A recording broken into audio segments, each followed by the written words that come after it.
Good morning, everyone. I am Norda Seymour Hall. Welcome to our inaugural NQF-J webinar series. We are going to be looking at understanding Jamaica's national qualifications framework. And today we'll be talking about its architecture, its purpose, and the path to national alignment. Today, we are very pleased to have so many stakeholders with us.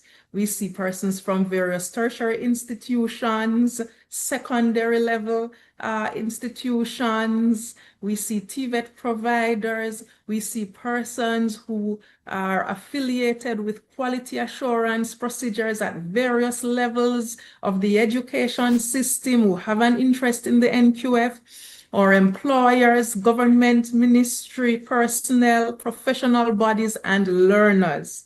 Welcome to you all, regardless of which platform you are watching from. It is a pleasure to have you with us. Jamaica's National Qualifications Framework represents a landmark achievement in the country's education and training framework. It has been developed and administered by the Jamaica Tertiary Education Commission.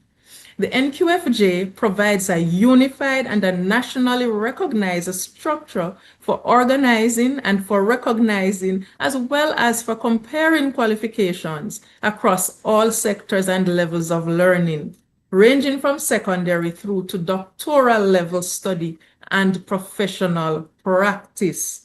Despite its critical importance, the NQF-J remains insufficiently understood by many of the institutions, learners, employers, and policymakers it is designed to serve. Many misconceptions persist about its scope, the role of the Qualifications Registry of Jamaica, implications for program approval, and its interface with regional and international qualification frameworks. This NQF-J webinar series is J-TEC's strategic initiative to close the knowledge gap. Through a sequenced series of accessible, dialogue-oriented sessions, J-TEC aims to build sustained public literacy on the NQF-J among all stakeholders in Jamaica's education, training, and labor market ecosystem. This inaugural session establishes the foundation. So we're going to look at what is the NQF-J? How is it structured? Why does alignment matter for every provider, learner, and employer in Jamaica? And so the key objectives for today's session include providing a clear, accessible explanation of the NQF-J, looking at its policy basis, its governance structure, and the level descriptors.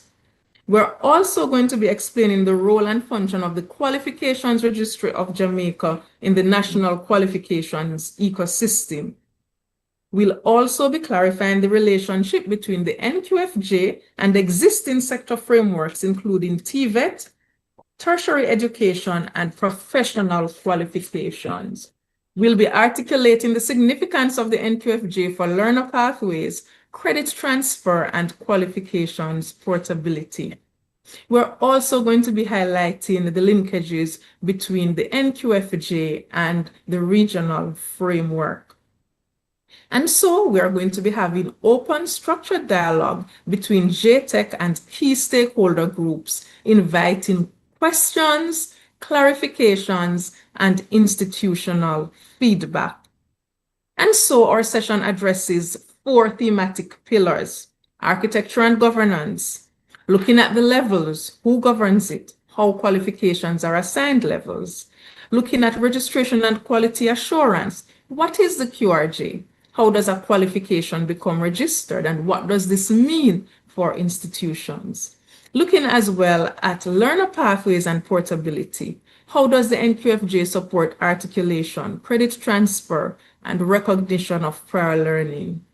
And of course, looking at regional and international alignment. How does the NQF-J, for instance, connect with the CARICOM regional qualifications framework?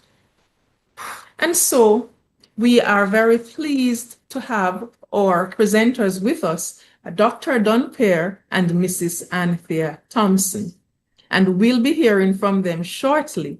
But just before we hear from them, we are going to hear from our executive director as he brings us opening remarks. Dr. Black. Good morning. Thank you, Mrs. Seymour Hall, for your energetic and quite positive opening remarks. We certainly want to ensure that all our participants during today's webinar are infused with that vibrancy, that positive outlook and regard for the matters before us that will be discussed. I want to acknowledge the panelists, as you indicated, Dr. Paul Dunpierre and Ms. Anthea Thompson.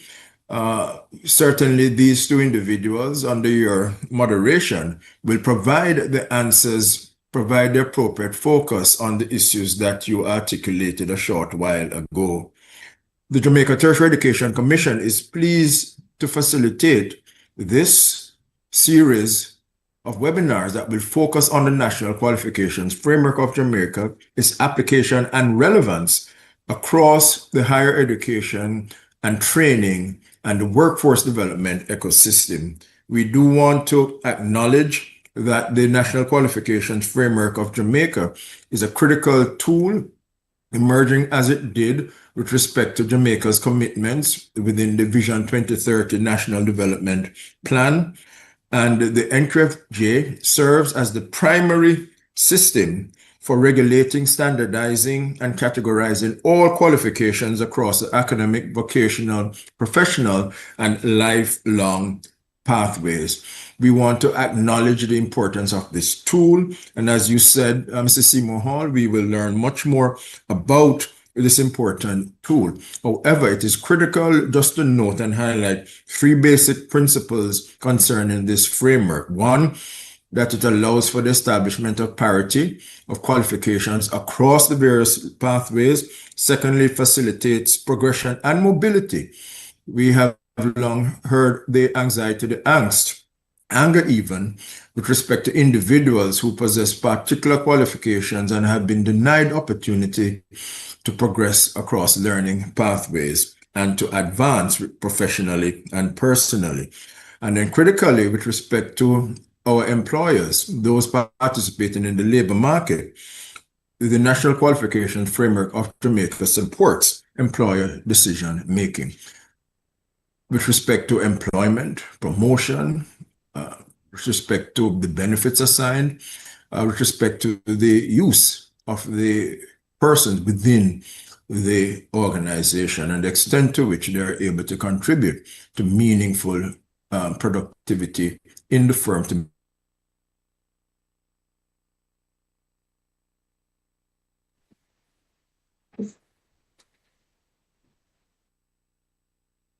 activity to meaningful social activity. So then I try to facilitate this conversation as we go forward. We look forward to your continued participation in these events as they are announced.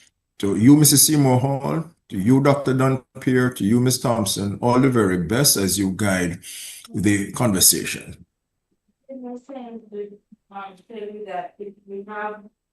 Thank you very much, Dr. Black.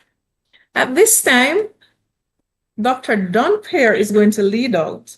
Dr. Dunpere, she's an international consultant with over 30 years experience in the field of education and training, and she has spent the last 15 years working in the technical and vocational education and training sector across the Caribbean. And she has worked at all levels of the education system. She holds a doctorate in educational administration and leadership from the University of Sheffield in UK.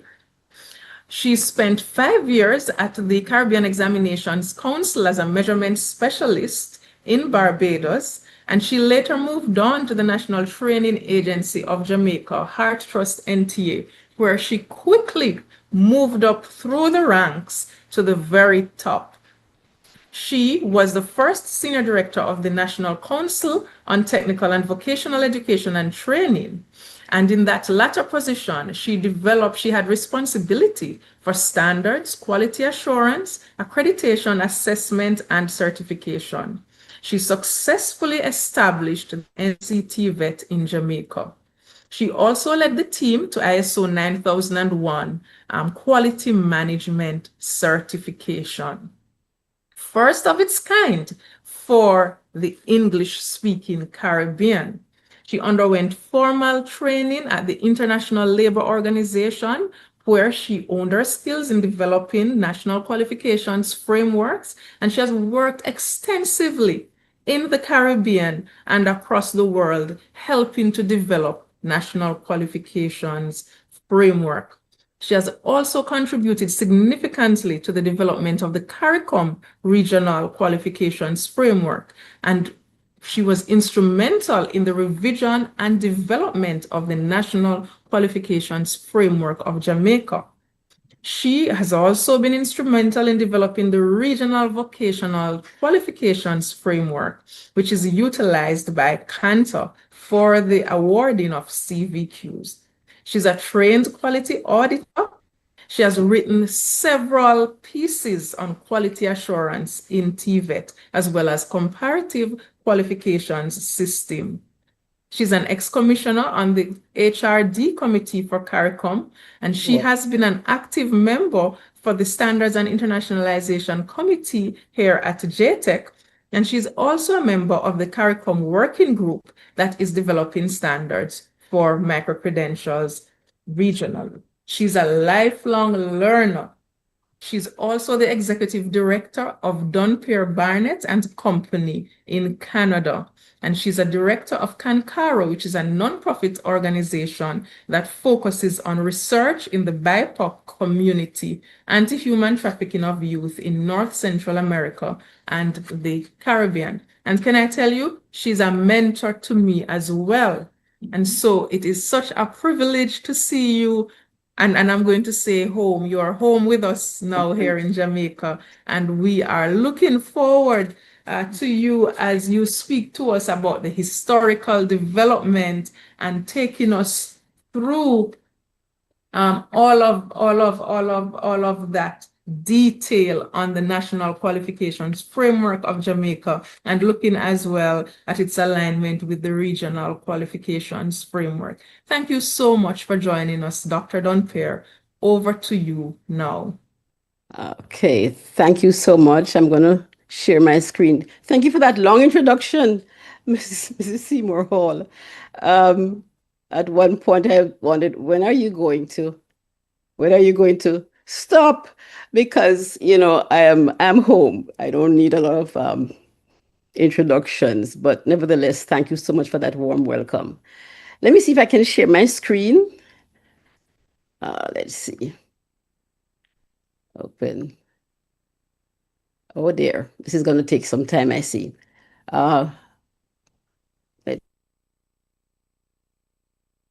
This is a new computer, so I had to set it up properly. It's not quite set up, but I've tried this morning.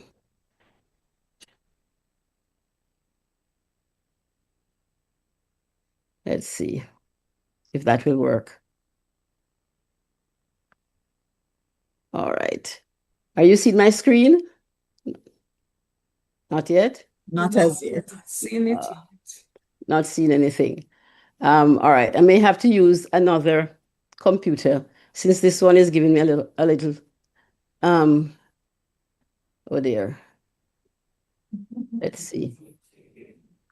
Let's see if I'm All getting right. it. While you sort it out, I'm going to do a little quiz. I think You're I got getting it? I think I got it. Are you seeing it now? All right. Yes. Okay, I'm not that.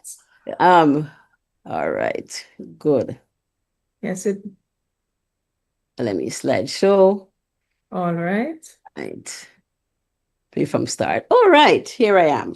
Good. I feel a little bit Olympic today. It's the first time I'm using this computer, so forgive me for that interruption. Let me just congratulate J-TEC on this inaugural session. It is very important to promote innovations in education and training. I think this is probably the first session I'm attending throughout the Caribbean where something's actually been promoted on the NQF. I've worked with several countries in developing the NQF. Yes, they've had it, but in terms of revising and promoting, Jamaica is really on top of that activity. It's the first in the region to have developed and promoted their NQF. So without further ado, let me just introduce you to my topic. It's going to be on the vision and early development of the NQF Jamaica. In terms of the overview, just four areas that I'll focus on. One, the imperatives that led us to the development of the NQF. I'm going to look at the activity in terms of the global imperative. Then I'll look at the region and then break it down to Jamaica and what we did here. The second step is looking at the reform agenda that Jamaica had around about the time, it thought about developing NQFs. Then I look at the vision and the mandate, and finally, the development and launch of the NQF. Right, so round about the latter part of the last century, going on to the 21st century, there's a lot of activity. People are getting quite a bit anxious about what would happen with the 21st century. So at the onset of globalization, we had a lot of changes in technology. There was, of course, a global recession, and people concerned about worker certification. How would they adapt? How would workers adapt to the environment and to the new requirements of the workplace? We also had a lot of mobility between countries that had increased. People were moving from one part of the world to the other. And competitor countries were emphasizing the qualifications of the workforce, and they were actually certifying the workforce. So we had worker certification taking place in primarily the developed countries, Europe. We had Australia, Canada, South Africa, USA, Canada, and so on. Workers were being certified. Need for a global recognition and a common system of training and occupational certification and qualifications of workers in the labor force. So, in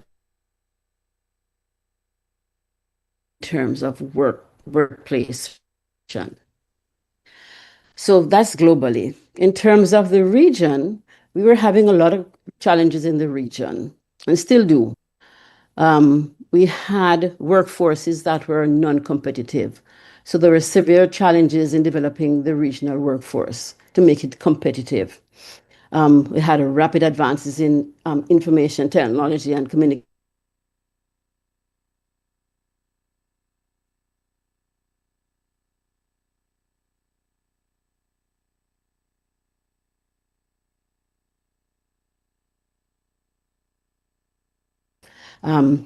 There's also a call for routes for TVET because, sometimes when you at the end of the TVET, at the end of the road was that, you would do a degree or do not even so much a degree, a diploma or a certificate in TVET, and there was no way of moving upward in the education and training ladder. There were calls for parity of standing between vocational and academic routes. As we know, the stigma in some countries is still very high in terms of TVET. So they wanted some equity between vocational and academic standings. So in response, CARICOM developed an education and training strategy. What was this strategy? This was around about 1990, going into the mid 1990s. It called for establishment of training authorities. Jamaica already had its own national training authority, the NTA, Hartrust NTA. The strategy called for improvements in the quality of education because they saw a lot of inconsistencies across the board. There was a call for the establishment of quality assurance and accreditation agencies, lifelong learning and articulation, expanding access to higher education. And there was a need to standardize education and training, learning outcomes. So the use of learning outcomes and standards was an area where there was an emphasis. And finally, the establishment and implementation of qualification frameworks so that persons could move both horizontally as well as vertically towards higher education. The strategy then this is the education and training strategy that would facilitate reforms in education and training systems across the Caribbean. So in virtually every single country, there was a reform of education program or a reform of education project. It also called for, it would facilitate strengthening of TVET programs because you'd look at program offerings, you'd look to see what resources were in place and so on. They wanted optimization of the available resources. Yes, we had resources, but were they optimally used? We're looking at improvement in human resource development, building capacity across the region, and increasing the impact of resources allocated for education and training. When you look at budgets, some countries had a very small budget for education, whereas others had, a significant amount of money put into the budget for education and training. There was a call the strategy would facilitate consolidation and the continued development of TVET, since that was seen as a vehicle for a competitive workforce. And finally, the certification and promotion of the movement of skilled workers throughout the CSME. So that was big in the strategy. They wanted to facilitate movement across the region by the use of skilled workers who were certified. At the same time, we had ILO encouraging UNESCO, ILO, all the multinational corporations were encouraging countries to develop national qualifications framework to facilitate lifelong learning. And it says here to assist enterprises to match skill demand with supply and to guide people in how they selected their own careers and so on, and to facilitate the recognition of prior learning. This was in 2004, the ILO recommendation of 195 concerning human resources development. So that was, we looked at the the global situation in terms of CARICOM in 2003, they issued a mandate encouraging countries in the region to develop their qualification frameworks. They issued a mandate for QFs to organize qualifications based on specified levels of knowledge and skills. And these levels should be defined in terms of outcomes, what it is that the learners must have in terms of their knowledge, in terms of their skills, in terms of their attitude. The mandate was also issued to promote mobility through the CSM, of course, mutual recognition of certificates and qualifications and awards of certificates across the region. So I'm leaving Jamaica and I'm going to Antigua.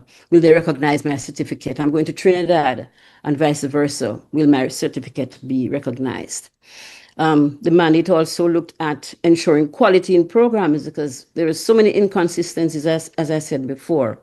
So the Education and Training Resource Development Committee looked at how standards could be developed to improve quality in training programs. The QF would allow qualifications to be easily compared, and it would make clearer how persons or learners could progress from one level of qualification to the next.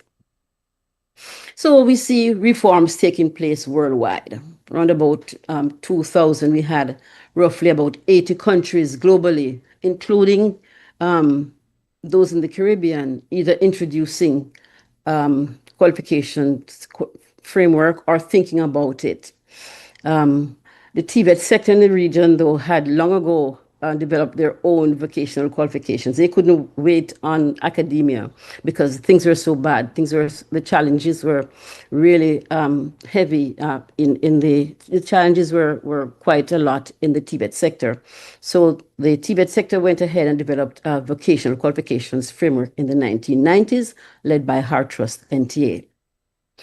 And then the other councils in the region, other national training authorities in the region also participated, Barbados and Trinidad and Tobago primarily. And then we had St. Lucia coming on. And then later on, we had other Caribbean territories. So CARICOM led the process of developing a CARICOM qualifications framework. It was all-inclusive, meaning that we're having all sectors of the education and training system included. That's your general education, your TVET sector, and your higher education. The reforms also looked at recognizing quality-assured qualifications. So rather than having institutions or awarding bodies just issue qualifications, we wanted to be reassured that the qualifications were quality assured before being placed on the framework. So whether it was TVET or whether it was academic qualification frameworks, we wanted to see the reforms looked at illustrating how individuals could progress or articulate into higher education and training levels. So the qualifications framework of CARICOM was developed, and the qualifications that framework covered the entire education and training system with 10 levels from certificate level 1 right through to the doctoral level. Now, let's look at Jamaica and what was happening here. Dr. Black touched on it in his remarks. Jamaica also had its own reform agenda. We had the Ministry of Education transformation program. Some of our teachers and instructors would have been a part of that, could have been a part of that. The NQF-J will establish and improve the quality and access linkages and so on, and recognition of qualifications of Jamaica. And the transformation system, the program also spoke about the QF being, it was important for it to relate to the regional qualifications framework. So Jamaica had its own reform agenda, and the NQF emerged from Jamaica's broader education and training reform agenda in the 2010s. round about then. The transformation program, ESTP, looked at a restructured governance for education and training, looked at quality assurance across education in Jamaica, emphasized standards, clearer standards, accountability, various pathways to access learning at various levels within the framework or within the education and training system. And so this created the conditions and the institutions, it created a need for a national qualifications framework. I just pulled out that little piece from the ESTP project document. It required an NQF being developed, a seamless mechanism to align qualifications and for an effective and efficient education and training system and what the NQF would do. So this was a national imperative in the education and training agenda. We also had the 2030 vision and plan. And when you look at the education and training sector, it spoke to the establishment of a national qualifications framework as one of the factors necessary to build a world-class Jamaican education and training system. So this was one of the major outputs of the 2030 vision that was articulated. The NQF would standardize and recognize learning across academic and TVET pathways. This is from the plan itself, to create a single framework to ensure that all training programs conform to established standards. So the JNQF was intended to provide recognition and credit-bearing learning skills, which would provide the basis for evaluating and putting the various types of qualifications on the national qualifications framework. It also had to maintain global standards, and the qualifications should be clearly located in relation to each other, meaning that there must be some consistency from one level to the next. What is it that would link one standard to the next or one level to the next? The vision would also provide improved quality education, and qualifications that were previously unrecognized could now be acknowledged, and persons could progress to higher educational levels. And the public would have more confidence in education and training programs offered by institutions that are registered on this framework. Because, of course, in order to be registered, you also had to have quality assured qualifications. So you're looking at improving the system. Now, J-TEC would play a critical role, and J-TEC was asked to host and to be the lead agency. So the NQF was conceptualized around about 2012. And I think, if my memory serves me right, J-TEC came on roughly about, I can stand corrected, around about 2011, 2012. So J-TEC would spearhead the development of the NQF-J. And the goal at the time was to map and level and to put all the qualifications in different levels at the tertiary level, as well as TVET qualifications. It would improve comparability from one qualification to the next. It would increase access and progression routes. And of course, as we've been saying, improve quality assurance. These were the activities or the responsibilities of J-TEC as a host, to maintain the register of qualifications up to the tertiary level, to determine whether the qualifications or even part of a qualification met the national standards. They were to maintain a credit scheme and to advise, and I think this is to quote, to advise any person, body, institution, organization, etc., or interest group on matters pertaining to qualification and the national standards for qualifications. So, around about 2013, 2014, I was contacted and we started the development of the JNQF. We had representatives, a broad cross-section of representatives the Ministry of Education, UCJ, HART, UE, MIND, Joint Board, NCT-VET, and the Community College of Jamaica. And then we also had a working group. We had the employer group. We also had a general education, TVET, post-secondary, higher education, and putting together all the minds to develop the qualifications framework. And having done that, we had a series of consultations across Jamaica. By design, then, the JNQF would recognize all learning. It would include a credit scheme. It would include skills and knowledge, and it had to conform to established standards. And importantly, it would be internationally comparable. So you should be able to locate any qualification on the JNQF. You should be able to compare it on another qualification in another jurisdiction, whether it be in the Caribbean or elsewhere in the world.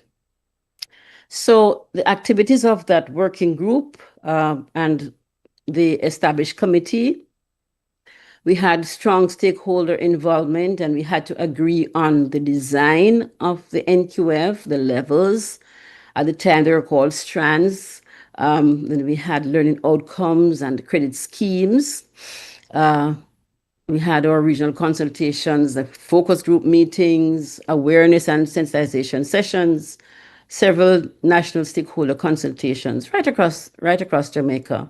And we had the launch in 2017. So it actually took roughly 2 years from the start of from the commencement of the development to the launch. And this is one of the working groups that we had. You could see, some of you probably recognize Dr. Marcia Stewart. She was the chair of the committee at the time, and we had representation from CXC. And the timestamp is there. So that was the 30th of September 2014, when this photograph was taken. And there had several pictures of the activity across the region. I just thought it would be nice to share that with you. We still have the historical representation. Other activities, we said we held focused discussions with the general education group, TVET sector groups, developed quality assurance procedures. But initially, we used policies and procedures of existing quality assurance bodies in Jamaica. There was a UCJ, Joint Board, and NCT-VET, and all three had quality assurance standards. So we thought rather than reinvent the wheel, we would utilize the policies that existed from all the quality assurance bodies in Jamaica, as they were part and parcel of the development. So this is what we came up with, eight-level framework with 2 access points. And it is important to remember that level 1 is where that individual enters the workforce. So persons who could not access or didn't have the requisite qualifications or academic background, we had 2 access levels, level 1 and access 1 and access 2, or A and B. This was important because we wanted everybody in Jamaica, regardless of your level of education, you should be able to locate yourself on the qualifications framework.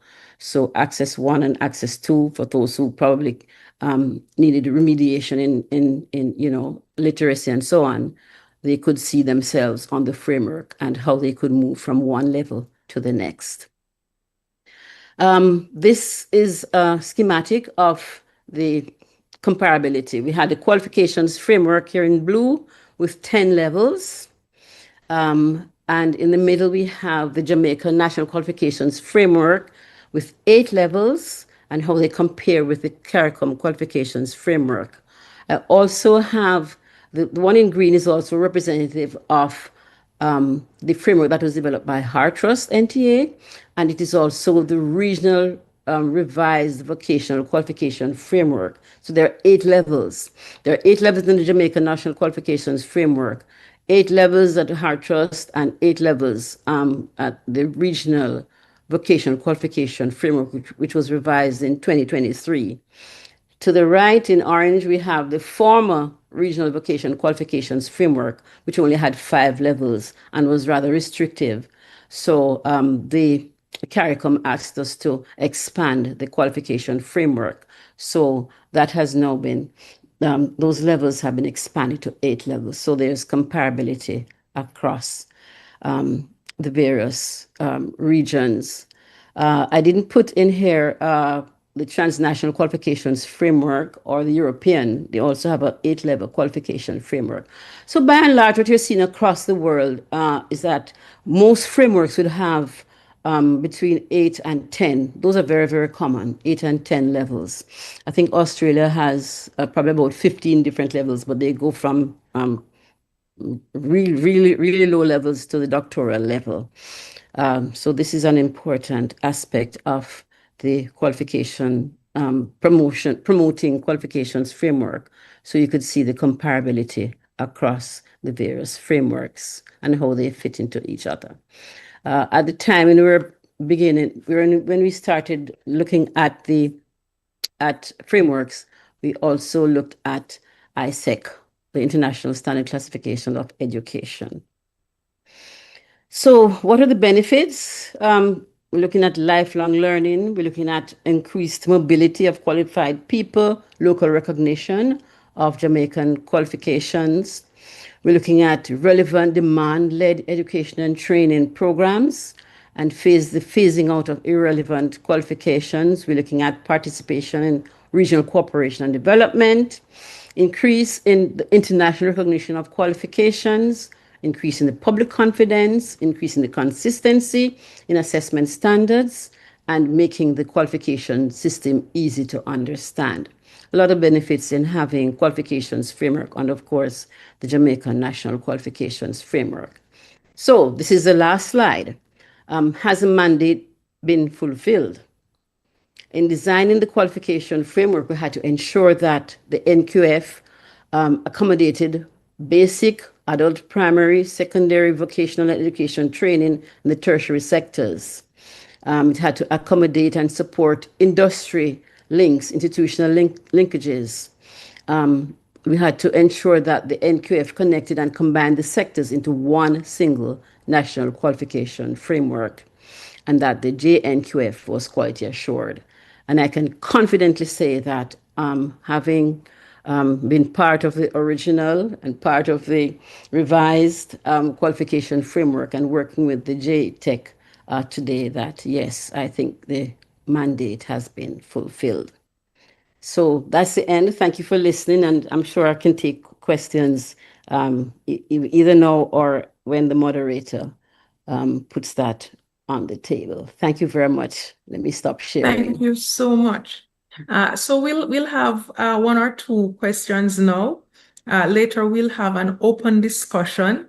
One of the questions that certainly we would want to ask, and there are a few in the chat that I'm going to get to as well. What would you say was the single greatest problem that you were trying to solve? Or I shouldn't say you, but what was the single greatest problem that the country was trying to solve when the NQF was designed? You gave us a nice synopsis of the various reforms and what was happening in the country, but what would you say is the single greatest problem that the NQF-J resolves? That's a very hard question because there are so many questions. So many. So many. But I think, well, you asked for one, but I think the inconsistencies, the lack of quality in the education and training system. There's so many inconsistencies. You'd go into a classroom and you'd see one that was, heavily resourced, and at the other end you'd see one that had absolutely nothing, but they were both, awarding, certificates or teaching students, particularly in TVET, the inconsistencies, the lack of standards. So I think because once you have the standards, then you have the quality, and from the quality, then you will see improvements in the system. So I think that was one of the areas, that I thought was a enabling factor. The other one, just a recognition of people's, persons' skills. We had people who were, out in the system working for a long time would have gained a lot of experience and needed certification. They just didn't have the paperwork. So that also would help. Yeah. Yes, I think I can stop there. I could, I could talk about the qualifications framework. So coming from the chat, would you like to ask it on my microphone, Mr. Mayers, or should I go ahead? So we have Mr. Mayor, Mr. Mayers.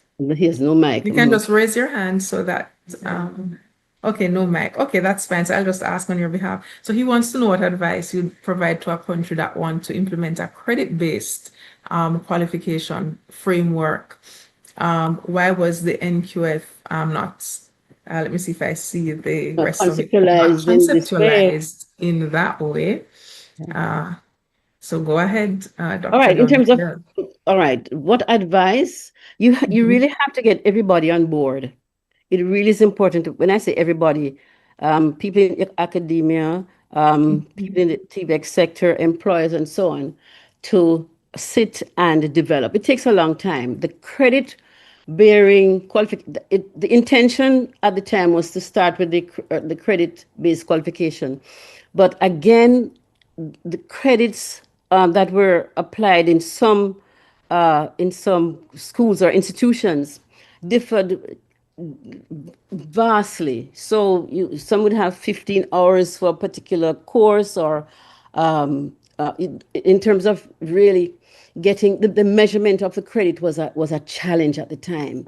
But there was an urgency to get this up and running. Now we have credits that have been applied, and there's consistency across the board. So it is easier to develop a credit-based qualification framework now than it was then. It really was challenging because you'd stay 15 hours. What was the measurement at the time? 3 credit hours would equate to whatever in the classroom. So there were a lot of inconsistencies across the board. So we started with the framework first, and then added the credits later. So yes, Mr. Mayers, yeah. That's why we didn't. So it was part of the original thinking, but we weren't able to do it at the time. Yeah, and I think a part of it too is for comparability and so on. Persons nowadays are emphasizing learning outcomes, even and credits. All right, thank you so much. Another question, and I think this is perhaps the final one before we move on to our second speaker. Actually, any level 7 and 8 programs available? If not, how and when do we get there? I'm not sure I understand that one. I love that question. You already have your level 8 and you have doctoral programs, don't you? Yes. Have master's programs. Yeah. So that is the beauty about the qualifications framework. You may not think they exist, but they are there. So it's a matter of looking at the learning outcomes, just to see that there is consistency, what it is that 8 is asking for, and then to see if it is comparable to what has been produced as a master's level or a doctoral level. Yes, they are there. Okay. Yes, thank you.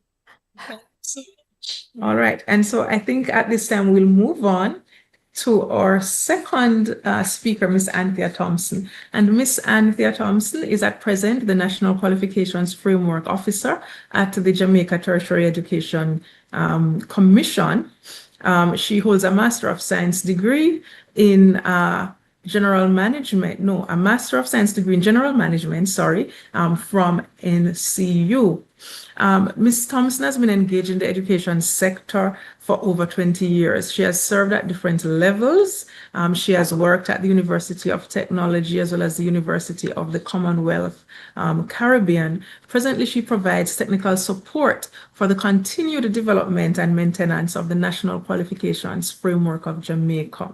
She has provided technical support for the assessment and placement of qualifications, development of the Qualifications Registry of Jamaica, qualifications recognition, standards development, and the advancement of flexible learning pathways implementation. And so it is that she is a loving and adorable mother of two children. She enjoys cooking, gardening. She has multiple skills, and she, of course, lives by the scripture. For I know the plans I have for you, declares the Lord, plans to prosper you and not to harm you, plans to give you hope and future. And with that scripture as well, she extends that hope and that promise of prosperity to all institutions that are seeking to implement the National Qualifications Framework of Jamaica. And so at this time, without further ado, I'm going to hand over to my colleague, Miss Anthea Thompson, National Qualifications Framework Officer.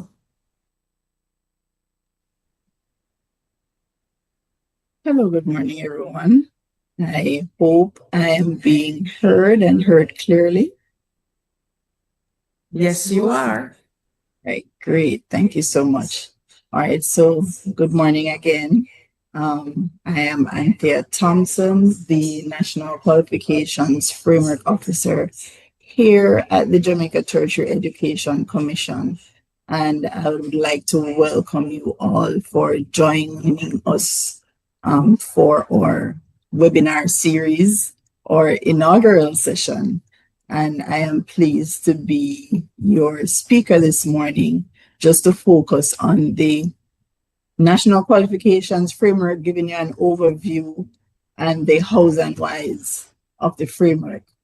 I must confess that I will be reiterating a lot of, or some of what our previous speakers have presented to you before, just to reiterate and emphasize the importance of some of the points that have been made, and just to bring you a little closer to understanding what the National Qualifications Framework is and its objectives. All right, so I am gonna share my screen with you at this point, and again, seeking confirmation that you are indeed seeing. All right, great. Okay. Step on slideshow for you. Now, thumbs up, so thank you very much. All right, so we're gonna look at a few key points today, just to start off by discussing the aim and characteristics and benefits of the National Qualifications Framework of Jamaica. Dr. Dunpere in particular would have been speaking to you on the JNQF, which is the same thing. So it's the National Qualifications Framework of Jamaica, or the Jamaica National Qualifications Framework. We're gonna be giving a synopsis of the level descriptors and the learning outcomes of the NQF-J, looking at brief introduction to the Qualifications Registry of Jamaica and how a qualification becomes registered, and further to discuss how the National Qualification Framework supports articulation, credit transfer, and recognition of prior learning assessment and recognition. All right, so what is a qualifications framework? And I'm emphasizing for you, a qualifications framework is a system for the classification, publication, and organization of quality assured qualifications according to set criteria. So a framework acts as a translator for recognition and application of qualifications across the education and employment sectors. There has existed a false hierarchy where academic credentials were systematically favored over practical competency-based qualifications. And in the historical look at the framework and the need for establishing the framework, Dr. Dunpere would have indicated some of this. All right, so the existence of this false hierarchy created a barrier to learners and academic mobility and portability of qualifications. Hence, the NQF-J was set up to dismantle this barrier by shifting the focus from educational inputs, such as how long someone studied and where, and to learning outcomes, which is to what they actually know. And we will look further into what these learning outcomes and how they guide the framework.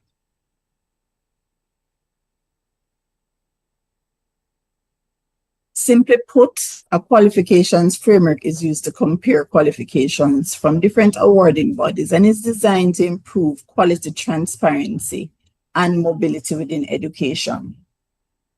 The framework creates a common language between what we speak to as stakeholders within the sector.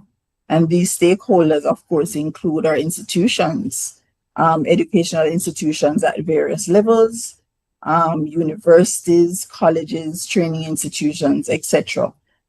Our stakeholders also include employers, professional bodies, government, and of course, our learners.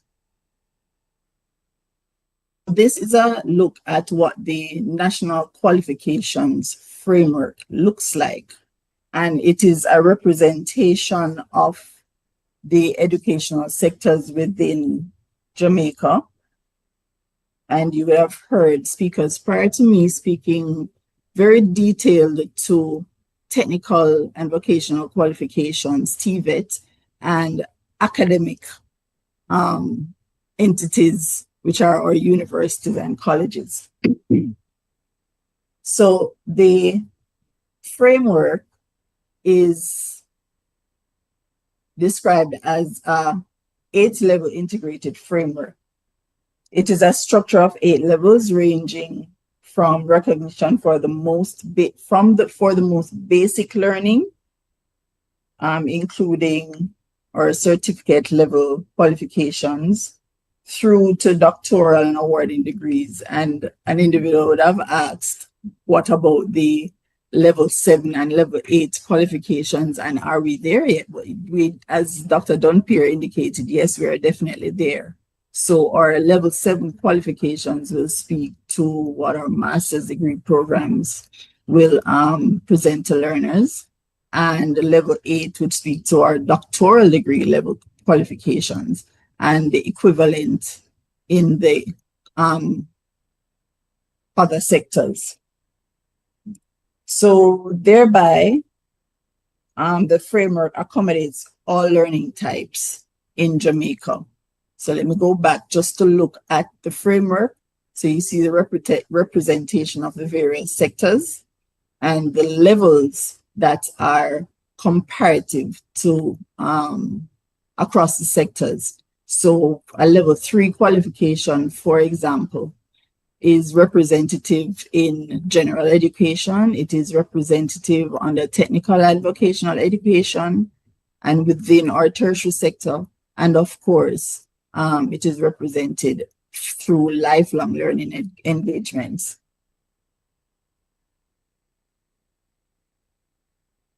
Just to have a look at the NQF-J and the strategic role of policy. It seeks to support Government of Jamaica Declaration on Higher Education and the Ministry of Education, Skills, Youth and Information strategic objectives. It helps to enact outcomes for Vision 2030, and this is a buzz point for Jamaica, as a lot of our objectives, including educational objectives, are geared towards, fulfillment by or before 2030. So that's a national development plan. And it helps to fulfill SDG Goal 4 and UNESCO Declaration on Recognition of Qualifications for Higher Education. So why implement the NQF-J? And again, Dr. Dunpierre and Mrs. Norda Seymour Hall would have given you some introduction to this, more in detail by Dr. Dunpierre. But to emphasize, it ensures qualification validity and quality. It facilitates learning outcomes driven education and training, and we'll speak a lot more to this in a few. And it promotes credit transfers and prior learning access and recognition. prior learning assessment and recognition, sorry. And we'll also speak a bit more on this. It establishes progression paths within and across sectors. And that would have been represented by the pictorial you saw of what the framework looks like.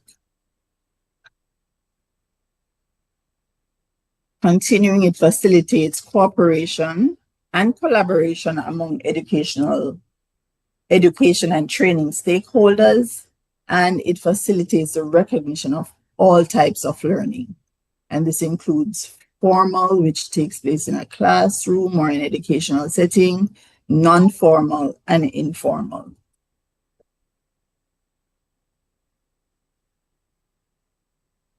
All right. So in regards to the establishment of the National Qualifications Framework, we had to look at the development of standards.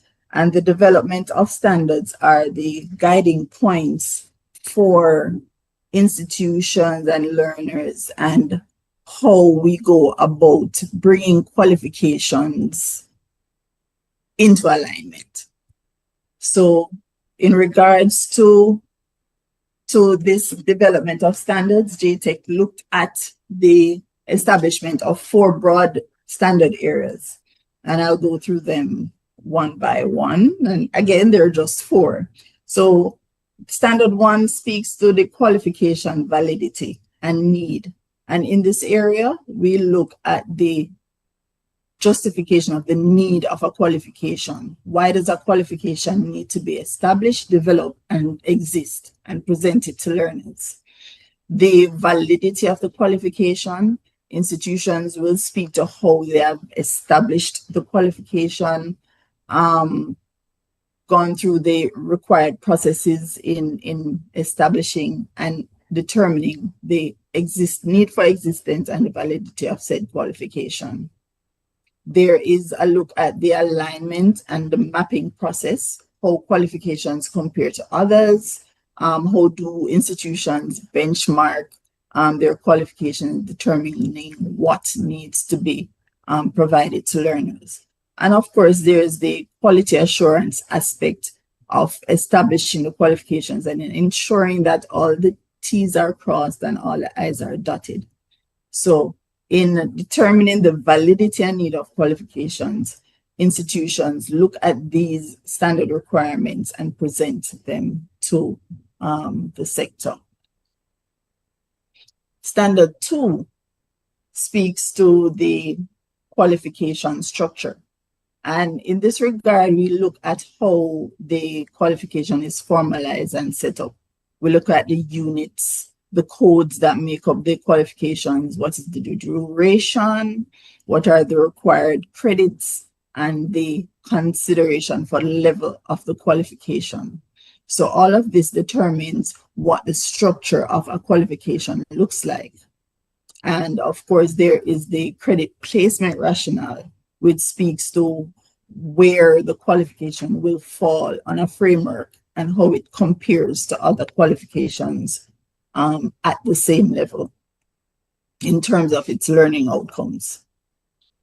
Standard 3 speaks to the assessment component of our qualifications, looking at internal and external verification. There is the assessment evidence, the learning outcomes, achievement measurement, and record and data security. And all of these are outlined to our institutions in regards to what is required to establish that these standards are met, and institutions will present said evidence to us as we review and assess qualifications. Continuing on standard 3, there is a feedback to learner. How do institutions establish a mechanism where learners can receive information provided to them and provide feedback to enhance and develop qualifications further?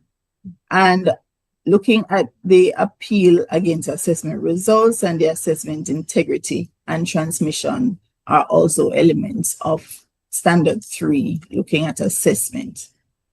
And finally, Standard 4, which is the qualification, content and design, looking at the title and the unit structure of it, qualifications, what are the intended learning outcomes for the various units and levels, and of course, how is the qualification delivered and throughout the various available delivery modes. In this day and age, we have our face-to-face, we have our online, and we have our hybrid versions of qualification delivery. We also look at the curriculum resource and the learner support that exists within our institutions and how learners are able to access information to support the curriculum that they are undertaking. Progression and flow and special needs, which speaks to learners who are not our standard learners, but how institutions facilitate individuals who may present special need requirements for undertaking various qualifications. So this looks at how institutions facilitate said learners. So all these standards go together to allow for institutions to know how best to develop and deliver their qualifications. And this supports the assessment and placement of qualifications to the framework. All right, so we're gonna speak a little more in detail now about the summary of the NQF-J levels. And just to look at what some of the criteria are for the various levels. So we spoke to the fact that the NQF-J represents an 8-level framework. And at the various levels, learners are required to present or to be outfitted with various knowledge, skills, and competencies that are reflective of the level of the qualification that they're pursuing. So as you see on screen, there is a level 1 qualification, which is at the basic level where individuals will just need to recognize basic knowledge, skills, and abilities. It requires a high level of supervision, for example, and it is linked to competence at the entry point for workforce. So there's level 2, which there's an increase in what is required of the knowledge, skills, and competences of the learner. Moving on to level 3, all the way up to a level 8 qualification.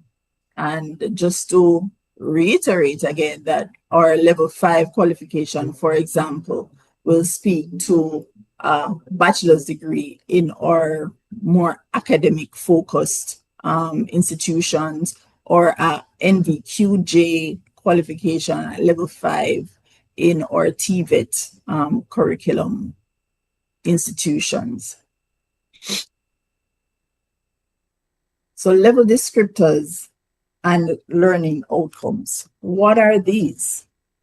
So in regards to the National Qualifications Framework, the core engine of the NQF-J is its set of level descriptors. And these are broad pathway neutral statements defined for each level of the framework. So levels in the qualifications framework are written using learning outcomes, which we have spoken to. And learning outcomes are defined as the set of knowledge, skills, and competencies an individual has acquired and or is able to demonstrate after completion of a learning process. Without explicit statements about the general outcomes of qualifications, it is difficult to compare different types of qualifications And I'll look at an example of this shortly just to show you how the comparison is done and to decide on how to place new qualifications on the NQF-J. Learning outcomes in the NQF-J apply to all types of learning context, classroom, practical, on the job, and such settings. So this is the example I was speaking about. So in translating the inputs versus the outcomes of qualifications, we look at primary features of qualifications. And the example here looks at both our academic pathways and our TVET pathways. So our academic pathways are primarily input driven, and our TVET pathways are primarily output driven. So what is the primary currency of the academic pathway? These look at credit hours, how long is the qualifications in semesters or in years, as opposed to a TVET pathway, which demonstrates or focuses on the demonstration of competency and occupational standards. In regards to the learning environment of the academic pathway, the focus is on classroom, lecture settings, and research in labs. And for TVET, there is the workplace simulation environments, workshop, and more practical demonstrations. Comparatively assessment methods for both pathways, the academic pathways focuses on written exams, essays, thesis defenses, and such theoretical forms of assessment, as opposed to the practical demonstrations that are looked at under TVET, focusing primarily on the development of portfolios, practical demonstrations, and witness testimony. So how does the NQF-J translate these? Learning outcomes under the academic pathways is the ability to synthesize theory and conduct critical research. And the learning outcomes for the TVET pathways focuses on the ability to execute technical processes. And before the NQF, the process of comparing qualification pathways was incredibly difficult because structures were fundamentally different, as you see here. So by translating both pathways into defined learning outcomes, the NQF establishes a common baseline to determine the level of competence at the end of our learning experience. So the NQF-J learning outcomes, just to demonstrate a visual for you, give me a second, speaks to, again, the knowledge and understanding that a learner is required to demonstrate, the development of life skills, the autonomy and responsibility that is required of the learner and is presented in the learner and application and practice. So the learning outcomes and level descriptors of the NQF-J allow for broad comparisons to be made between learning and qualifications achieved in different contexts. And this is purposefully developed to allow for alignment of qualifications. So we looked at some of the learning outcomes of the various levels of qualifications. So this is just looking more detailed at a particular level, and I selected for level 5, which primarily is our NVQs NVQ level 5 qualifications, and in the academic space, the bachelor's degrees. So some of the knowledge and understanding outputs for learners at this stage is the analysis, to require to analyze and format a wide range of information generate ideas through the analysis of information, formulate appropriate responses, and understanding concepts and principles. So this is just giving a little more detail into what the level descriptors for particular level, in this case, a level 5 qualification, speaks to. So on screen, you see application and practice, and indicated here is the utilization of diagnostic and creative skills. It commands a wide range of specialized technical and creative conceptual skills. There's a requirement to apply a range of standard and specialized research abilities, and to demonstrate operational capacity and management skills with some extent of creativity. So there's autonomy and responsibility, and of course, the development of life skills at this level.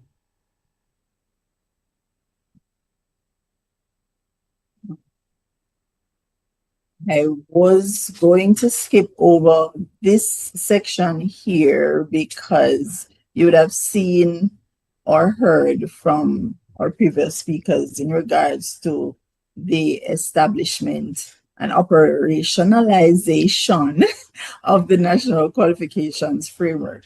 So Jamaica Tertiary Education Commission being mandated to establish and manage the National Qualification Framework went through various layers and steps of this establishment. So we sought to establish the framework, sought buy-in at the national level from our institutions, and so our various stakeholder groups. There was the receiving and assessment and placement of qualifications, leading to the establishment of the Qualifications Registry, which I will speak a little more to in a short while.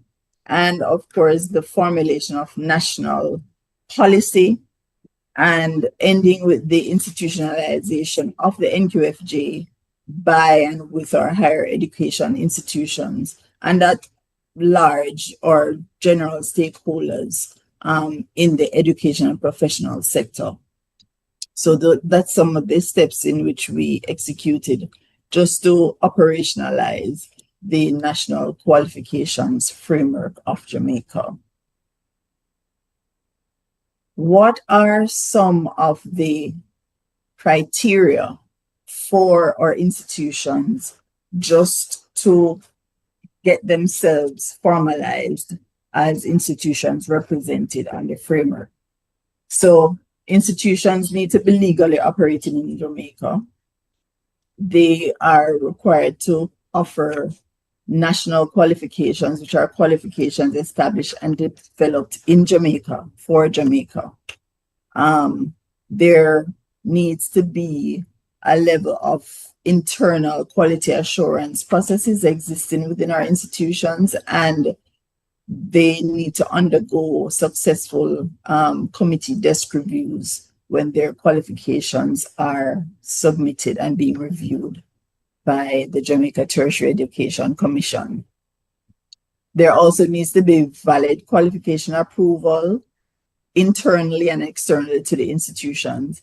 And we spoke to the appropriateness of the assessments required, as you saw from our standards discussed earlier, and there needs to be appropriate structures to the qualifications, including units and so on. So these are just some of the criteria, or the primary criteria, that qualifications need to establish or present to be eligible for placement and representation on the NQF-J. The qualification placement is the process of placing qualifications under the National Qualifications Framework of Jamaica after the validation of standards, the standards which we had presented earlier, just to give an idea of what institutions need to or how institutions need to develop and deliver their qualifications. So these standards are established, and more institutions are expected to, follow in ensuring that their qualifications meet the required standards. So the process in having qualifications placed on the National Qualifications Framework involves the submission of an application to the Jamaica Tertiary Education Commission. There is the evaluation of the qualifications. There's a verification process, followed by a validation process, and of course, then the approval and placement of said qualifications on the National Qualifications Framework when all requirements are met and determined. The Qualifications Registry of Jamaica is the, what should I say, it's the representation of what the qualifications are and how they are aligned. So what is a qualifications registry? The Qualifications Registry of Jamaica is the official national record of all qualifications that have been aligned to the levels of the National Qualifications Framework of Jamaica. The QRJ provides a web-based access to approve qualifications and services as a quality assured database for all stakeholders. And we spoke to our stakeholders being our institutions, our learners, employment bodies, government, nation at large. This database will ensure that persons are able to access and locate the required information on relevant qualifications. Some of the reasons for reviewing such information may include, for example, a decision making on where to pursue a qualification. It may be informed by support for seeking further studies. There is career selection and development, and persons may also review this information for information and research. So the reasons, therefore, informs the services of the QRJ website, which are outlined here. So we seek to ensure that persons are able to access qualification statements, register for a qualification, or have a link to the institutions which offer qualifications that they are seeking information on, request qualification equivalency assessments, and to facilitate career development information. And of course, to promote the National Qualifications Framework and prior learning assessments and recognition activities. So these are just some of the focus on what the Qualifications Registry of Jamaica offers. We want to look now at one of the important aspects of what the framework provides, and this will speak to articulation. So you may ask, what is articulation? And articulation refers to planned pathways that enable learners to move, whether it is between programs, between institutions, and between qualification levels. If we can think back to what the framework looks like, you will recall that across a particular level, you may have multiple qualifications within the different sectors that Jamaica presents. So whether it's a TVET qualification or an strictly academic qualification, persons are able to know where a qualification is aligned, how it compares or is comparable to another qualification, and how they can move across levels and sectors. The Articulation of qualification also promotes and facilitates vertical progression. And vertical progression in this regard, you can think of a vocational graduate that can clearly see how their level 5 qualification satisfies the matriculation requirements for moving on to a level 6 or a level 7 qualification, whether it is within the academic space or other professional programs. There is also the facilitation for horizontal progression. And this can, for example, be demonstrated in a TVET student who can transfer credits for practical competencies attained within their TVET qualification directly into an academic program. And of course, there's multiple entry and exit points that articulation provides to our learners.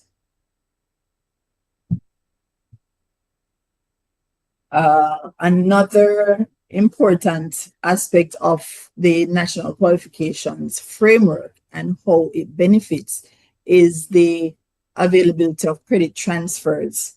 So credit transfers is the recognition of previously completed learning towards another qualification. So the process generally involves the evaluation of previous studies. So institutions will engage in this type of activity. There is the ability to compare or more easily compare learning outcomes to determine equivalency and to award the award of appropriate credits.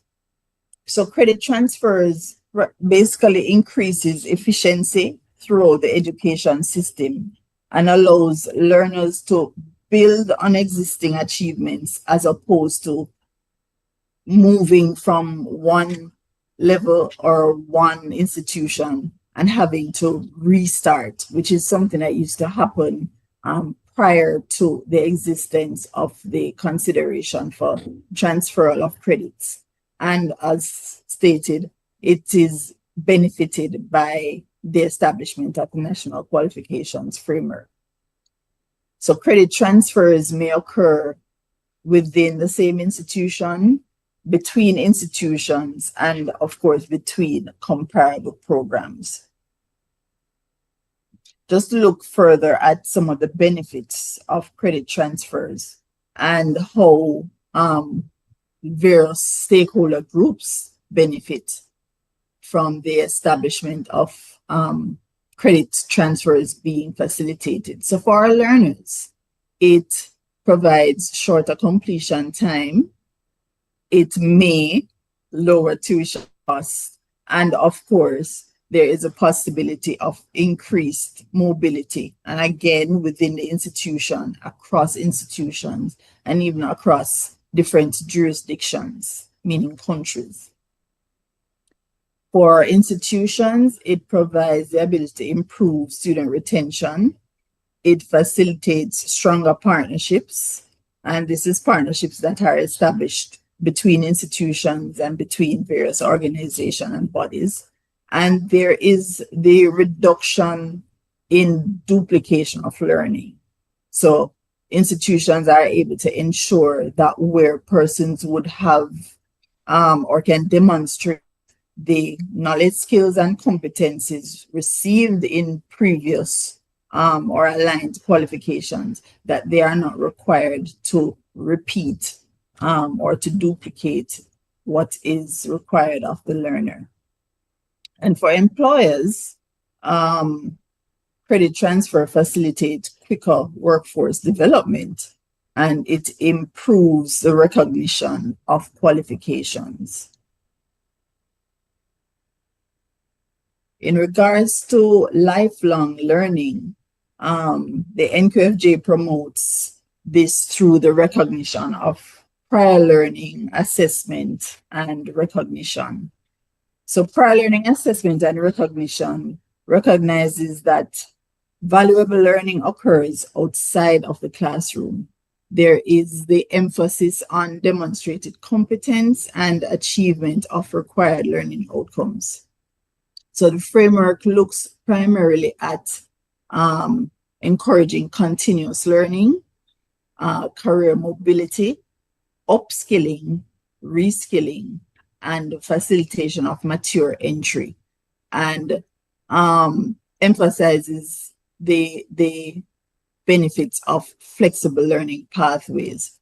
So the framework facilitates individuals to continue learning throughout life without losing valuable and previous learning. I want to close here and thank you for, being so interested in the National Qualifications Framework, what it has to offer, and how the National Qualification Framework promotes learning, mobility, and supports articulation, credit transfer, and of course, PLAR.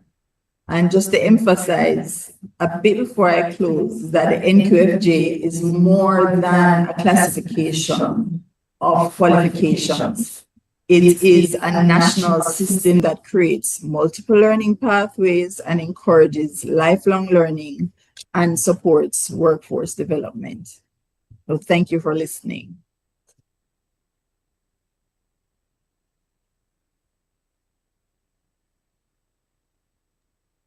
Thank you very much, Ms. Anthea Thompson, for that comprehensive overview of the National Qualifications Framework of Jamaica.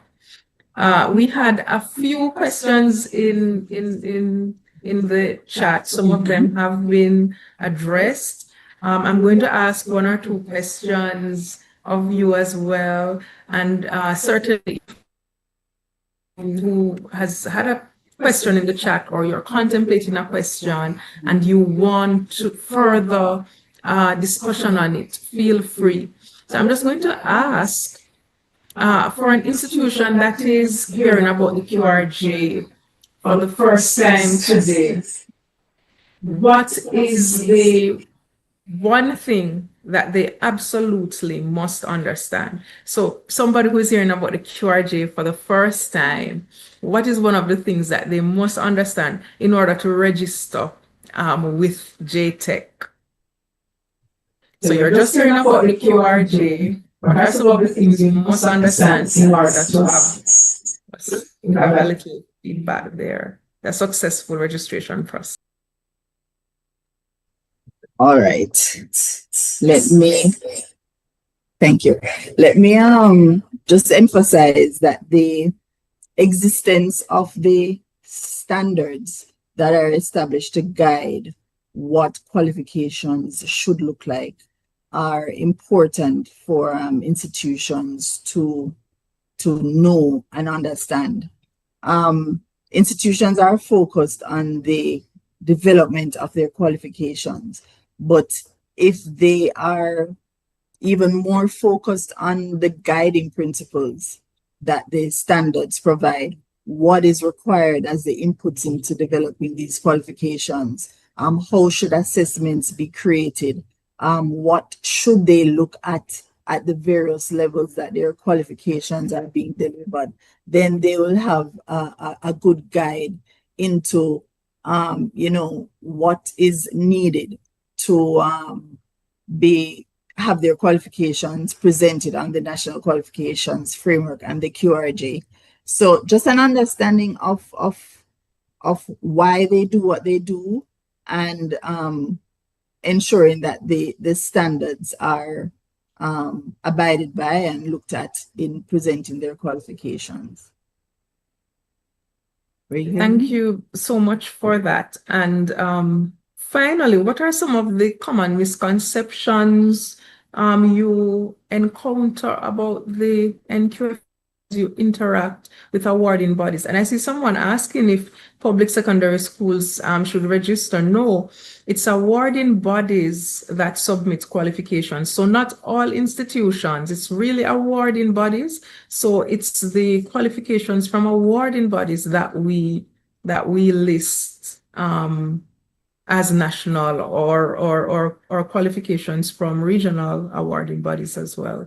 So for instance, you have your UE, you have your CXC and so on. You have qualifications that have been approved by UCJ, all of those would qualify. So the question is misconceptions that you encounter when persons first engage with the NQF-J, if any. Well, I would say that some of the misconceptions we have, well, I kind of touched on it in the initial, is that qualifications across the various sectors are not comparable. There has been the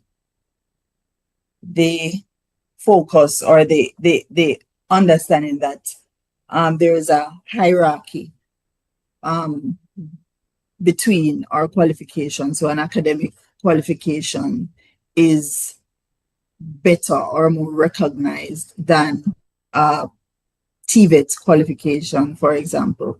So the NQF-J dismisses this false understanding of a qualification. So when you are better able to understand the level descriptors and the intended learning outcomes of the various qualifications, we are better able to understand and see that comparably they are at the same level where qualifications are aligned.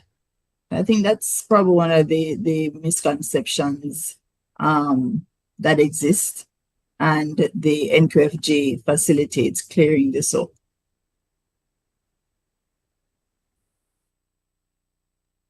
All right, thank you so much. And someone was asking, what about high school diplomas?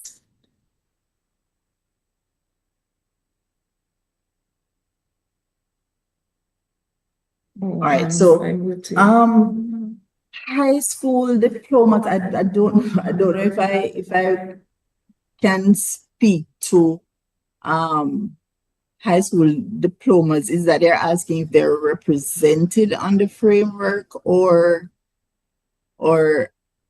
what level they may fall at? I don't know. What is the intent of the question?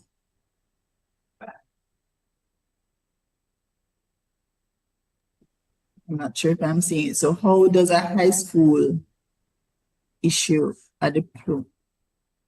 I'm looking at questions in the chat, and I'm seeing something that says, how does a high school issue a diploma? I'm not sure what was the genesis of that question. Oh, in relation to issuing bodies being registered, a high school doesn't. Right, so I responded that Okay. It's the awarding bodies at the high school level that we would register qualifications for. High school diplomas are not, well, in our system, high school diplomas are not generally used for matriculation, for instance, into universities and colleges. It's generally the qualifications received from awarding bodies. And so those are the qualifications that we register. So the high school diploma on its own, no, but that's an interesting question, certainly. Yes, in some cases, the diplomas are evaluated, and because we have recognition of prior learning and so on, under that, we can evaluate any type of learning that has taken place and look at how it can contribute to whether it's whether it's entry into the workforce or whether it is further studies. But on their own, we don't have high schools submitting their diplomas to us for listing in the QRJ. And just to add to that, Mrs. Hall, in terms of high school diplomas, because our focus is primarily on qualifications that contribute to progression, whether it's the competencies that are required at that level are basically Recording general stopped. and required of all Recording our in learners. progress. Thank you so much, Ms. Thompson. That's a very interesting question. Very interesting question that emerged there. And I'm just going to invite Dr. Dunpear. Are you still there? I'm just going to invite you back. And I have some questions that I want our invitees to participate in answering, just for open dialogue, because we are approaching our open dialogue. But before we go I'm ahead, here. Dr. Dunpear, do you have any comments on What this has been area in particular, or said? any of the questions What has that been said so far? are Very being interesting. asked? Very interesting. Somebody asked about the high school diploma. The high school diploma would be recognized probably with the school only. You know, it is something that you issue at the end of the year, having gone through 5 years of schooling. But then if you want if that were to be recognized, then you have to do the evaluation, look at learning outcomes, what they've been doing, the course of study, measurement, and so on. So, I mean, it is very interesting the way the question came up. So that kind of stood out. But the others were very well handled. What was the other one that popped up? I think you answered all of them quite adequately. Yeah. All right, thank you for that. I have a question that I want to pose to both of you, and then I have some questions that I want to pose to persons who are listening, whether you are on another platform or you're in Zoom. So the question that I have for both of you, getting institutional buy-in. I wanted to comment on institutional buy-in, Dr. Dunpear, in the early phases, as you remember it. And I want you to comment, Ms. Thompson, on institution buy-in now and some of the hurdles that are associated with the NQF itself. In terms of compliance, what are some of the blockages? What are some of the difficult points that institutions comment on? Let's talk about that a little bit, Dr. Dunpear. All right, thank you. One of the things for the successful implementation of an NQF is promotion. Promotion, promotion, promotion. Always use the analogy, Jesus Christ said, you have to spread the word, yeah, for people to understand. We have to do the same thing if you want persons to understand. The NQF, when we initially started, we did get a good reception, but it's when you come on to the implementation, it's another story. So using examples, I think the prior learning assessment really caught on with the persons who attended the initial consultations. They like that idea.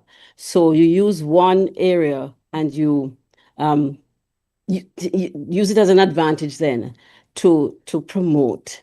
The other thing that persons had a little challenge with, acceptance that a local institution could have so much quote unquote power or authority.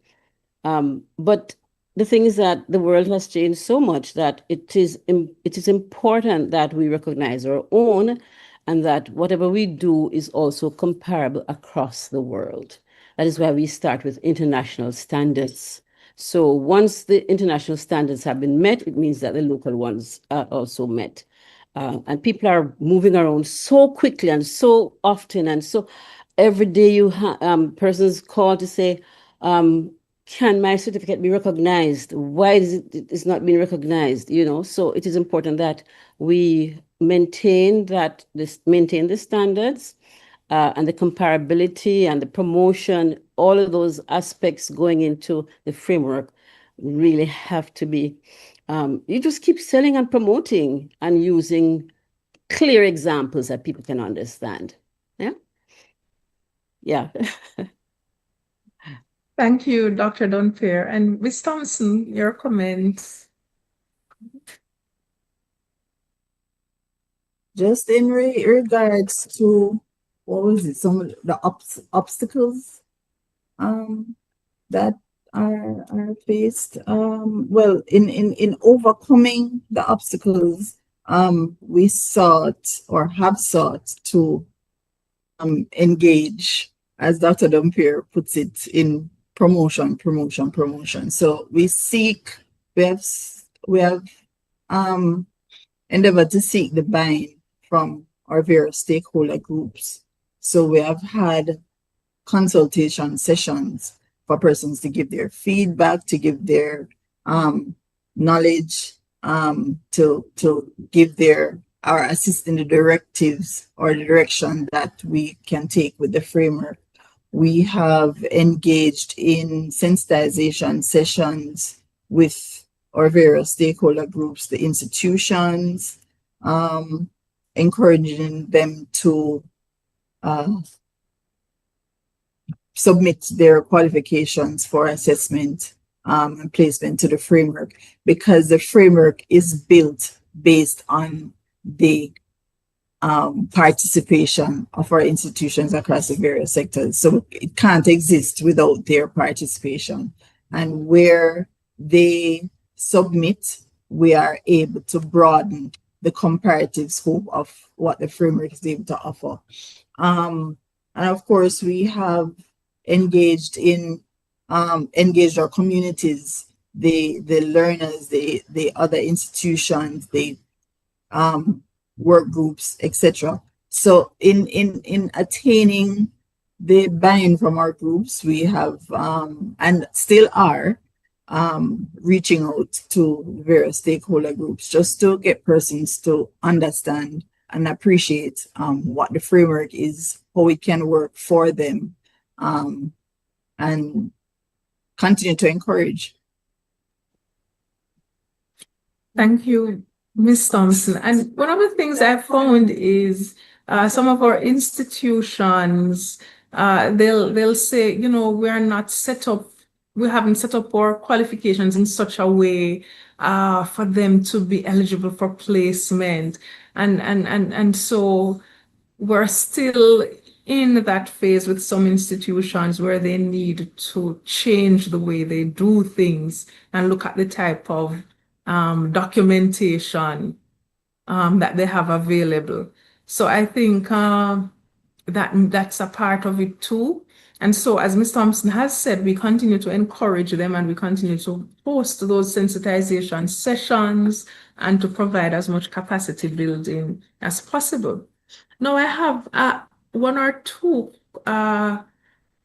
questions that I want our audience to comment on. I want you to tell me, if you're an employer in the audience, how do you currently verify whether a qualification or a job applicant has a credible and recognized qualification? How do you presently verify that? Does anybody want to talk about their verification process? Even if you, whatever field you're in, if you've ever employed anybody. Any takers for that one? If there are none, then I'll ask my panelists to comment on how employers can verify whether a qualification is credible and recognized in a brief way. No takers for that? Just to say what your current practice is, you can write in the chat. And then another one for institutions. What has your experience been navigating credit transfer and articulation agreements? How has the NQF helped that, and what further work needs to be done? Anybody who is affiliated with any institution can comment on that in the chat, or you can raise your hand and your microphone will be opened. And if there are any learners and students, have you ever had a prior learning experience that wasn't recognized? You know, what happened? So those are three categories that I'm throwing out to our audience for them to consider to comment on, and for you to ask any other questions that you may want to ask. Do we?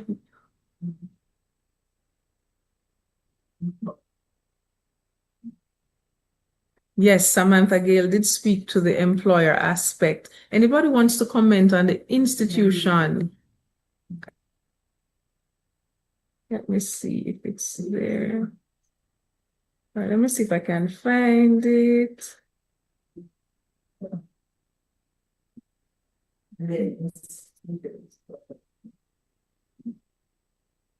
All right, anybody wants to take the microphone and speak, or you're on speak? All right, so one person, Samantha Gale, has commented, well, Georgette Grant has commented. She is saying, boy, does transferability really exist? Yes, there is the CVQ and NVQ, but instead of them being listed as separate qualifications, I can't. It's the way my chat is set up. Let me see if I can get it bigger. Okay. My chat is bigger now so that I can easily navigate it. So does transferability of the certification truly exist? Yes, there is the CVQ and NVQ, but instead of them being listed as separate qualifications to obtain true transferability, a letter from, say, Trinidad, who completes training in Jamaica with the NQF-J group, should have the opportunity to have CVQ printed on their certificate. Anyone wants to comment on that?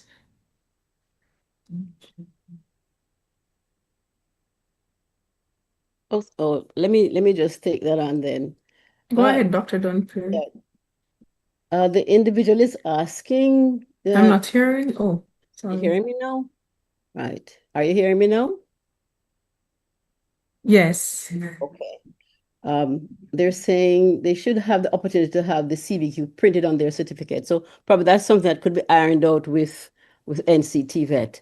But because NCTVET is a member of the Caribbean Association of National Training Authorities, the recognition is there. So it's really probably just not, I wouldn't say rubber stamping, but just a formality to have CVQ printed on their certificate. But there's recognition right across the board in terms of whether it's a CVQ or an NVQ.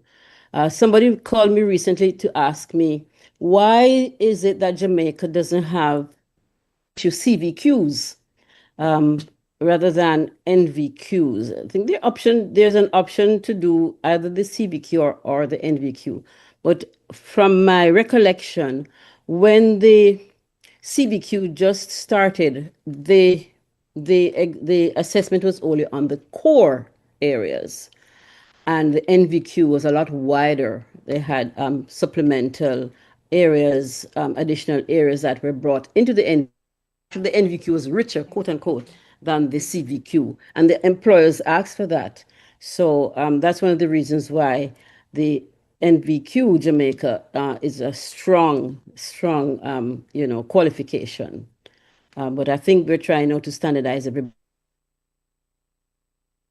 that. But the NVQ-J is really that's the origin of it. It had a lot more units based on the requirements of the employer. And it would be more focused based on the requirements for the Jamaican workforce and, Exactly. and the needs that we have determined through our employer groups. Absolutely. And so on. All right, thank you so much. And as we have been reflecting today on the National Qualifications Framework of Jamaica, looking at the historical beginnings and looking at where we are now, we're also contemplating where we're going for the future. And one of the things that we intend to do this financial year is another review of the NQF-J, because we realize that digital transformation of the labor market has resulted in increased demand for skills, that are linked to areas such as automation and artificial intelligence and so on. We also recognize that flexible learning pathways have expanded to include micro-credentials. There's increased demand for prior learning assessment, credit accumulation, and transfer systems that are more appropriate for the 21st century. And there is also increased emphasis on regional and international mobility and an urgent need for a system that is defined by sustainability and adaptability. So with all of that, we have committed to ensure that we have another iteration and we have updated learning outcomes that can reflect digital and data competence, lifelong learning and adaptability, ethical and responsible professional practice, global, regional, and intercultural competence, as well as sustainability, resilience, and innovation. And I just want anyone, you can put it in the chat, you can comment, what are some of the key things that you would want to see included in the NQF-J as we move forward.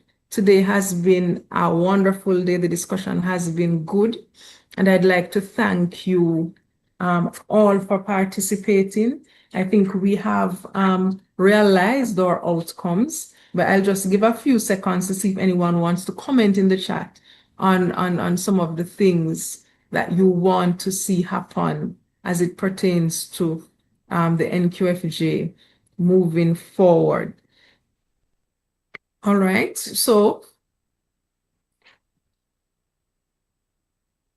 any comments or any general comments that you want to put as we wind down? But just to say, while you are thinking, that we have realized or expected outcomes. I think we have accurately described the structure, the purpose, and the legal basis of the NQF-J. And I think too that we understand how the Qualifications Registry of Jamaica functions, and you can just show your hand if you agree with these. And we have articulated how the NQF-J supports learner mobility, credit transfer, and recognition of prior learning. And we appreciate Jamaica's positioning within CARICOM as we tackle the regional qualifications landscape. And of course, we identify the next steps for institutional engagement with J-TEC's qualification, registration, and quality assurance process. So we thank you so much for joining. The link to the evaluation form is in the chat, and I'll just read a few of the final comments as we go. One person is looking forward to the info on lifelong learning pathways, as for example, how they link to micro-credentials.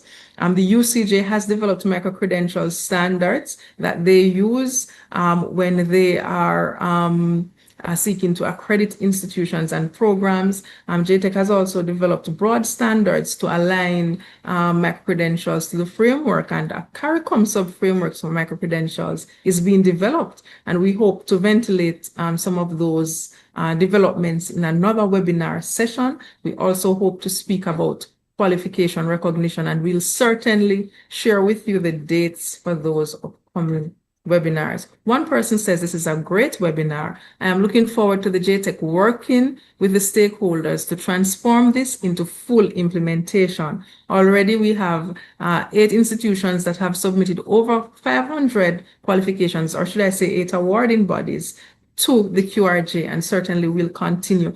And I'll now take final comments from both panelists as we wrap up. Thank you so much. So final comments, Ms. Thompson and Dr. Dunclair. 30 seconds. Well, I just all right. Let me just say that I want to encourage our institutions to facilitate the work of the National Qualifications Framework by providing their qualifications for assessment and review, and of course, ultimately placement, and just to share and partner with J-TEC in the establishment of this, as we will approach you, and we look forward to your participation and facilitating us in developing this national system. Right. Thanks, Anthea. For me, again, I would just encourage. At one point, I looked on the number of participants and I saw 72. And if each person could share this information with other institutions, I think we'd go a far way in expanding the reach of J-TEC and the work that they're doing. I mean, I think you're doing a marvelous job at promoting and sharing the information, closing that knowledge gap. I don't see this happening in many other territories. So I commend J-TEC and wish you the best going forward. Thank you so much. Thank you to our specially invited guest, Dr. Dunpear, and our keynote speaker, Ms. Anthea Thompson. Thanks for all the information that you've shared with us. We have truly learned, and I know that everyone here today is going to be ensuring that they are compliant as far as possible and they spread the word.